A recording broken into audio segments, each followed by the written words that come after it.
Good night, owls and morning birds. You're listening to K.THX 864.3 FM in the void, where you...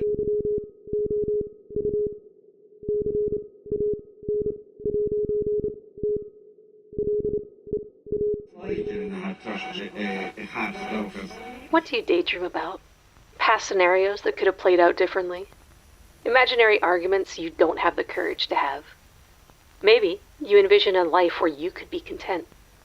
But do you ever imagine yourself floating listlessly through a vast abyss, where you're not sure if the darkness stretches out for miles or a few feet around you? There could be anything out there, or nothing at all. You're not sure. You could look down and see a gray dirt road with overgrown weeds like claws raking at your ankles. How long could you walk it? Could you even tell how far you had gone? But there, on the pitch-black horizon, a door. Wherever it leads, it must be better than this expanse of nothing. It has to be. Can you see the door now? Maybe it's just me. Well, let me know what you do daydream about. I'd love to hear it. Even you folks online.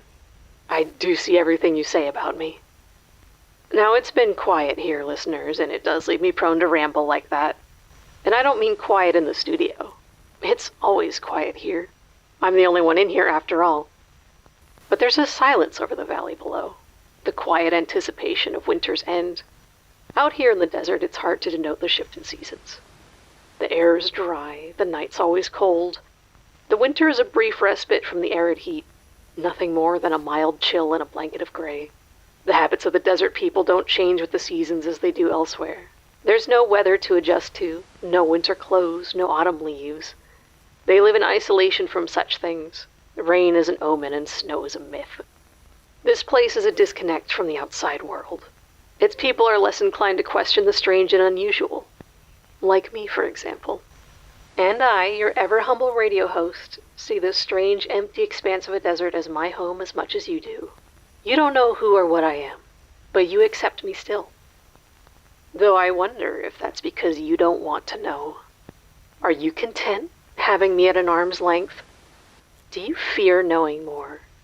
Or would it ruin the mystique? Maybe you're just indifferent.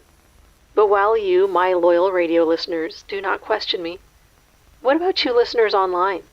You outsiders. You're much more curious, aren't you? You don't take me at my face. You ask questions.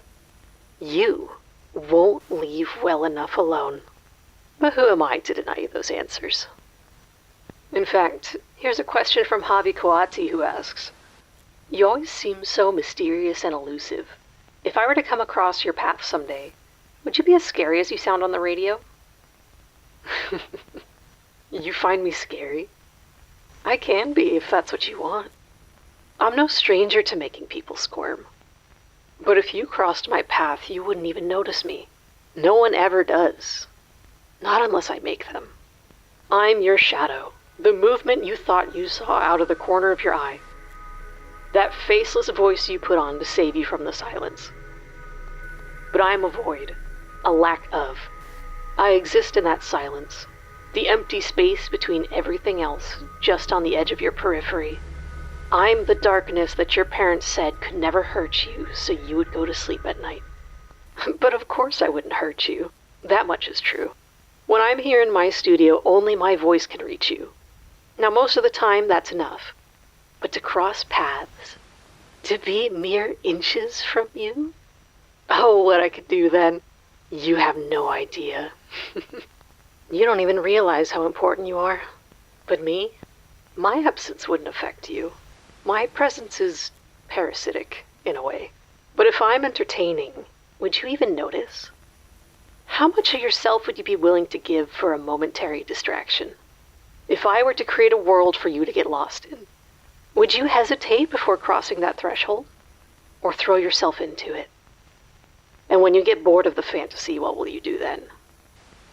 I said once that I used to be a god. But what's a god without believers? And what's a radio host without listeners? Dead air. I don't see you.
see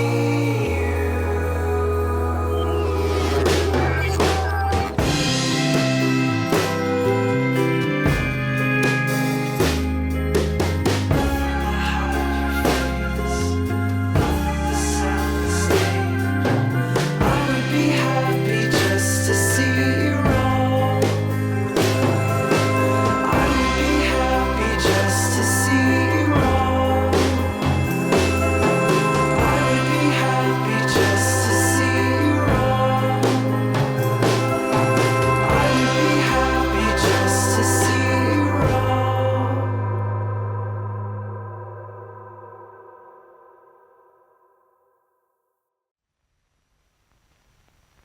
I can see that door again. When I'm alone, I see it, calling me back to that endless expanse. I always go back there in the end. The desert's winter is a respite from the heat. Just as when I speak to you, it's my respite from the unending darkness. In both cases, we exist in quiet anticipation of the return. But just like the winter, my time will come again. Will you be here when it does?